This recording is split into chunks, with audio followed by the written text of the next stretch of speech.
to hearing from our witnesses and to today's conversation. Thanks, Senator Padilla. Senator Cornyn. Thank you, Chairman Durbin.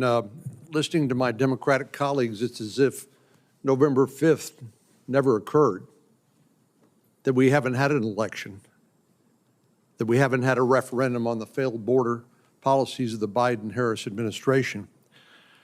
Let's be clear, the crisis at the southern border is entirely a problem caused by the Biden administration's policies. It is a man-made disaster.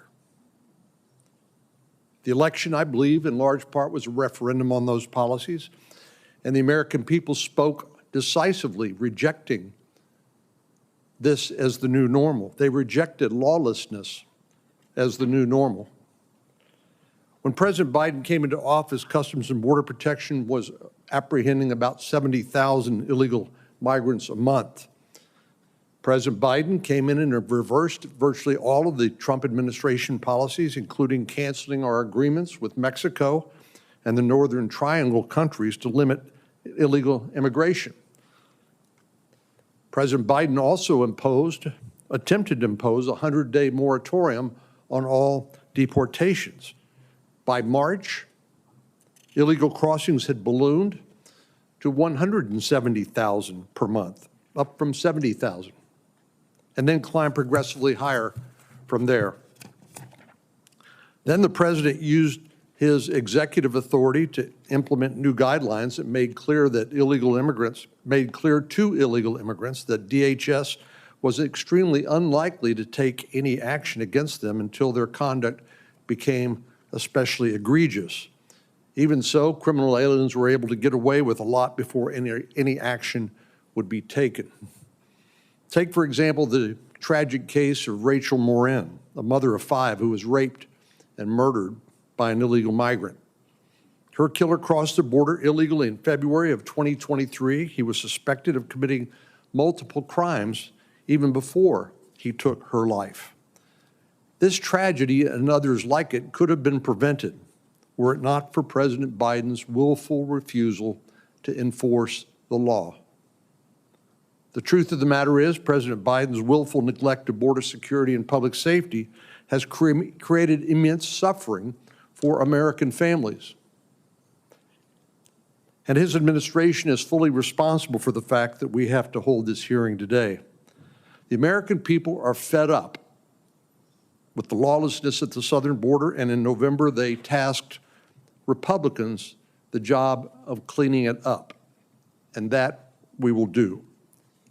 We have a big job ahead of us, no doubt, but by one estimate, there are already 1.3 to 1.6 migrants who are under final orders of deportation who are still in the country. That strikes me as a good place to start.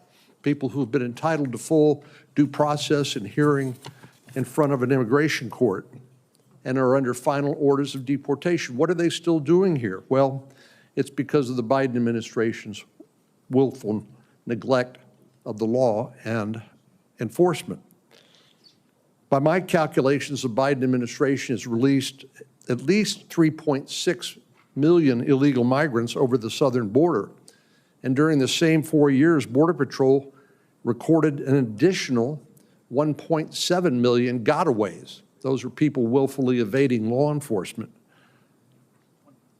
As of 2022, more than 1 million illegal immigrants have received final orders of removal, but were still present in the United States, and that has now ballooned to about 1.3 million plus.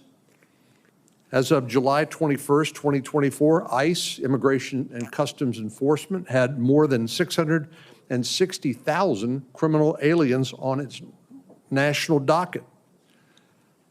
I look forward to doing what the American people voted for on November 5th, which is to restore the law and enforcement of the law as the new normal in America, unlike the last 4 years. And it's going to require us to do a lot of work to clean up the mess left by the previous administration's policies. We have to make it absolutely clear to prospective illegal immigrants that we will enforce our immigration laws. We will not accept illegal border crossings as the new normal. What we will accept is lawful, orderly, humane immigration policies. We are the most generous country in the world when it comes to naturalizing people coming to our country, roughly 1 million people a year. That's the right way to do it, not the way the Biden administration had it done. We will follow through on the orders of removal by immigration courts, and again, we will not accept lawlessness and criminality in the United States as the new normal. Thank you, Mr. Chairman. Thanks, Senator Cornyn. Today, we welcome 5 witnesses. I'll introduce the 3 majority